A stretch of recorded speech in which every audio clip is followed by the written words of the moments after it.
Here's how to fix Google Chrome using too much RAM. Open Chrome and go to Settings. Click Performance on the left sidebar. Turn on Memory Saver. This puts inactive tabs to sleep and frees up RAM automatically.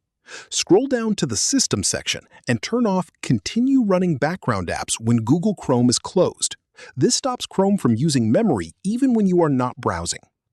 To find which tabs and extensions are using the most RAM, press Shift-Escape to open Chrome's Task Manager. Click the Memory Footprint column to sort by usage. Select any tab or process you do not need and click End Process to free up memory instantly. Finally, go to the three dots menu, then Extensions, then Manage Extensions. Disable or remove any extensions you do not actively use.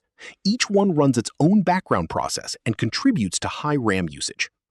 If this helped you out, hit that subscribe button for more straight-to-the-point tutorials on Step by Click.